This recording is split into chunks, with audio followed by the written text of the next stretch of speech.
Well, Gaffer, last home league game of the season. What are you wanting to see from your players in the final home game? Well, we'd like to see a win, that's for sure. I think there is no doubting in some of the recent games and large periods of those games we've played exceptionally well and dominated. But football never change. It's about winning and losing. And so we'd like to give the Posh supporters a win in their last home match of the season. And 3 points certainly makes everyone go away looking forward to what will be in the summer. In terms of Fleetwood as an opposition, obviously John Sheridan took over sort of early on this year when they were really struggling. He took them to mid-table security in such a short space of time. Done a wonderful job at that club. It's been so mixed for John, isn't it? He's a good buddy of mine. People know that. Someone I respect wholly. And it's been mixed, isn't it? You know, the situation at Notts County. He went back into Oldham, done a wonderful job. Then it went wrong. Went into Fleetwood. He's done nothing short of a remarkable job and won some matches that not many people around the country give him a chance. But he's worked really hard with that group. And if there's any disappointing factor behind that is that he then loses his position there. But you know, you can't knock the job that Andy Pilley, the chairman, has done there. I've known Andy for many years. He's a man that I hold in the highest regard and very respectful to him. But he's probably been in a situation where he brought John in to do a specific job. It's been done, and Andy wants to go in a different direction. Harsh on John, but I don't think John or anyone can knock Andy Pilley's decision processes. I think 10 promotions is something crazy Andy Pilley's done, and obviously the intent is there with Joey Barton joining. Yeah, and in terms of a squad, obviously they lost Devante Cole in January, and many thought that would be the end of them goal scoring form. But Ashley Hunter stepped up. They've got other players, Hawula, who scored goals, and they're a threat. Well, the boy Hunter's done great, hasn't he? And it's not just the goals. It's been his movement, his presence, his willingness to work hard. It's a trait in football that sometimes people forget how important it is. There'll be a decent opponent for us. We know that.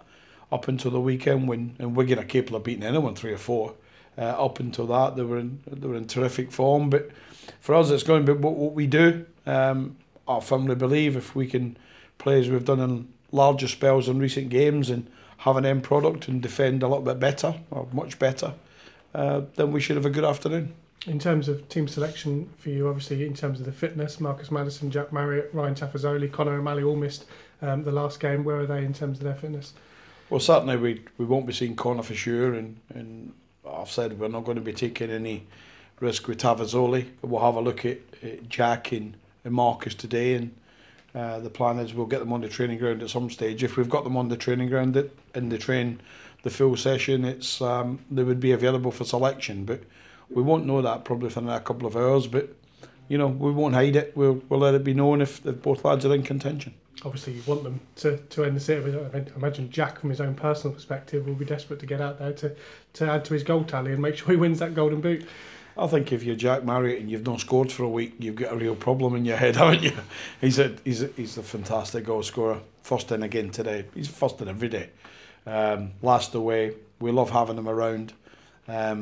We've missed him. We can't say that.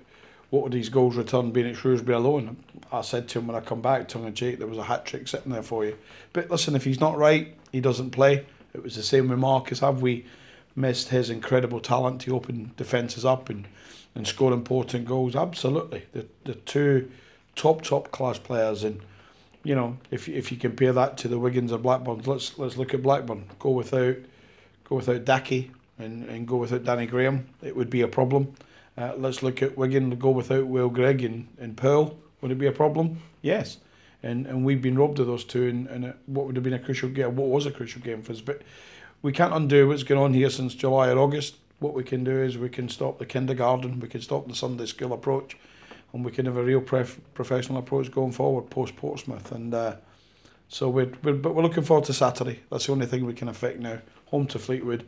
Let's affect it in a positive way, and let's just try and give our supporters something to go away saying there's a lot to build on. Yeah, all the performances in recent weeks, has Gwyn Edwards been the one that you look at and think, you know, if we got the ball between more perhaps in the second half of the couple of games we've had recently, he's shown in the first half what he's all about. And I guess from your point of view as a manager, you look at him and think he's someone that you'd really like to work with. Well, Gwyn's a top player, isn't he? He is a top player. He is one player for sure 1,000,000% who could grace the championship. He could play Ellen Road every week without a blink, and they'd love him.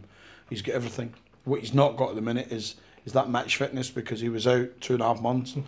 We had to bring him back fairly sharpish because we were missing him as a player. But that sometimes after 3 or 4 games just catches up with you a little bit. Now I think it's caught with him late in games, but I'm looking forward to working with him in the July period to get him really sharp and fit, and he'll play a massive part going forward. We love the kid.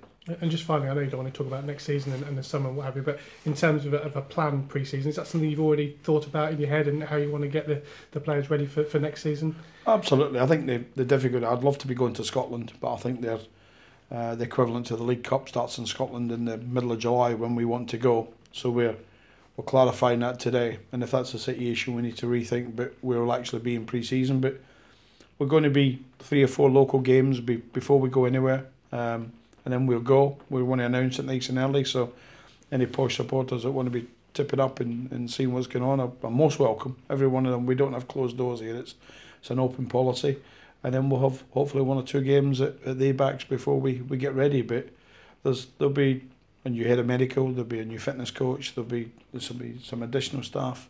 That's all been approved, and I'm talking to people now.